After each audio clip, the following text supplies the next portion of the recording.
Hey everyone, Scott here to discuss Speed, starring Keanu Reeves, Sandra Bullock, Dennis Hopper, Joe Morton, and Jeff Daniels, directed by Jan de Bont. Now, I have reviewed Jan de Bont's film before, like Twister, for example, last year, but how do I feel about this movie? I've seen it before, so it must be fun and entertaining. Let's get into the movie and find out. Howard Payne, played by Dennis Hopper, plans a terrorist attack because he lost $3 million from a heist, all thanks to SWAT officer Jack Traven, played by Keanu Reeves, and his partner SWAT officer Harry Temple, played by Jeff Daniels, as he stops him from getting that amount of money and listening to Captain McMahon, played by Miles Dyson from Terminator 2's Joe Morton. And I like the officers more than Howard himself, while we follow Jack for most of the movie, and Jeff Daniels is always a welcome presence. Jack and Harry get hostages out of the elevator from being killed as Howard sort of blows it up, but Jack and Harry got everyone out of the dangerous situation, and this opening sequence is a hell of a lot of fun, as this movie is fun throughout the entire time. Jack and Harry, why do I say Henry? I don't know. Get to the top of the freight elevator while Howard shoots at them and grabs Harry by the nose, which was funny, and the elevator suddenly moves up and Jack suddenly jumps down and points a gun at Howard and says, "Pop quiz, hot shot," which is the best line in this whole movie. And Dennis Hopper does a good job at playing a villain role, but his character is rather fine, as Howard holds Harry hostage until Jack shoots Harry and Howard escapes without the money, and Jack and Harry get a medal for saving people in the hostage situation, as Howard sees it on the TV, and Jack and Harry go to the bar for a celebration drink, and Captain McMahon brings people to toast for Jack and Harry, making it out alive, and that was a fun scene. And we move on to the next day, where Howard plans to bomb two bombs on a bus. One where by the name of Bob is driving on, and another is in which Jack will get a phone call by Howard about and go as it goes on the freeway, and Jack says to Howard, "When I find you," and Howard explains the rules about the bus. It has to be up to go 50 miles per hour while nobody gets off the bus, and asks for $3.7 million by 11 a.m., and this makes it director Jan de Bont's best movie so far, in my opinion, as it is a classic Die Hard on a ... And after Die Hard, other movies have been trying to be called that, as Die Hard on a boat, bus, ship, and this is the best example of that genre, in my opinion. Jack gets on the bus on the freeway as Annie, played by Sandra Bullock, gets on the bus, and who happens to be driving? Sam. While Jack gets on the freeway, where he catches up to it by his car at first, but traffic comes in and he borrows someone's car with the owner is on the passenger seat, and Jack goes up to the bus and tells Sam, the bus driver, he's an LAPD officer and there's a bomb on the bus, as the owner of the car tells Harry about the bomber being back, and Jack gets off the car and gets on the bus, and this action sequence was great fun. Jack tries to explain a situation on the bus as a passenger comes up with a gun, while another passenger grabs the gun, with Sam getting shot accidentally, I'll say. As Jack explains more of the situation while a passenger thinks it's a joke, and that's a pretty serious accusation to joke about, and I don't joke about things like that in general because it's a fucking serious situation. As Annie drives the bus while Harry tells Jack to look at the bottom of the bus, with Sam saying there's a way to see it, while on the bus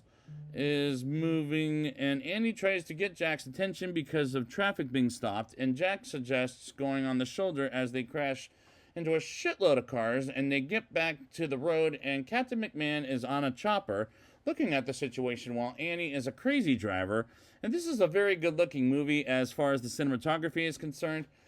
Annie believes she accidentally hit a baby stroller with a baby in it, but it was just cans, which was amusing, as sometimes this movie amuses me as far as crashing into things go. But to be fair, it's a movie, so I can't really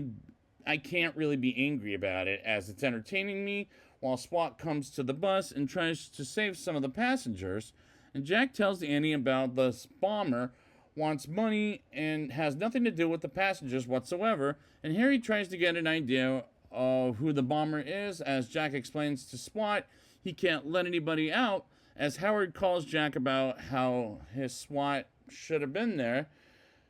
be there, and brings up how Sam is injured, and Howard only agrees to let him go. And Sam gets to the SWAT, and another passenger named Helen tries to get off, and she gets killed by Howard, as she was stupid enough to begin with, and the editing is tightly put together. Passengers are talking rather negative, while Ortiz says it's getting on people's nerves, as they get scared and cover their ears from hearing someone's overreaction bullshit, while Annie is upset and says the bomber isn't the asshole who put them there,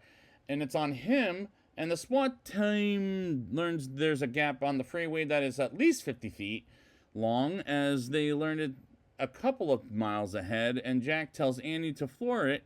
and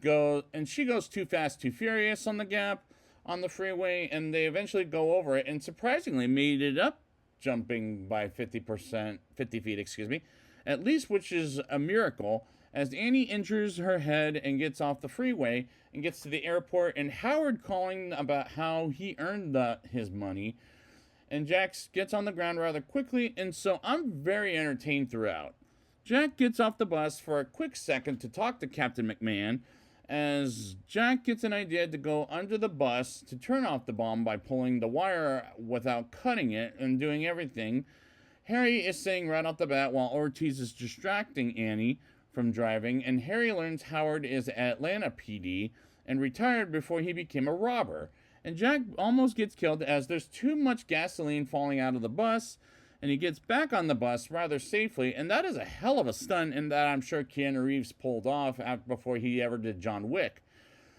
And that makes him a great actor after this, The Matrix, and not so much the sequels, and John Wick. Harry goes inside Howard's house with some SWAT and gets blown up and killed, which I guess is earned. And Howard tells Jack he's getting his $3.7 million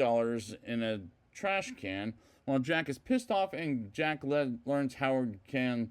see them as she went to school in Arizona, and their football team is Wildcats. And Jack asks Captain McMahon for footage of them on the bus, as he gets an idea to get everyone off the bus, while they have very little gas left, and they record footage of the passengers while Howard uses the restroom, which is perfect timing on Jack's part, and SWAT gets everybody off the bus as they show Howard a minute of the footage, and this is recorded by the people in the cameras, and suddenly they get a flat tire, and they end up at the airport with Jack and Annie getting off the bus on the ground, and this plot is successful at pulling off the best Die Hard ripoff yet to date. The bus crashes on an airplane and make a large kaboom while the passengers are watching, and that part of the plan is done until Howard realizes his plot is fucked, and medics happen to be there, and Captain McMahon tells Howard his money coming in 30 minutes, while Howard doesn't know his plot is fucked, as a garbage truck grabs the money, and Howard finds out his plan is fucked, and he dresses up as a cop and kidnaps Annie, while he has the money and escapes from a sewer leading up to the train station, along with Annie and Jack following them to the train station, which is a very good chase sequence. Howard gets on the subway with Annie, and Jack follows behind and hijacks the subway and takes over the detonator, as Jack is on top of the train, and Howard shoots at him like he did earlier in the film, after learning his money is spray painted on him, and goes after Jack, as Howard gets on top of the subway, and they fight each other, and gets Howard killed by a train light, and he goes inside and sees Annie all tied up, and Captain McMahon tries to get Jack on the subway radio, and Jack has an idea to jump off the train, but can't get Annie uncuffed as she's stuck. But the good news is the bomb is on her vest and is deactivated, and he learns it'll crash somewhere in Hollywood, and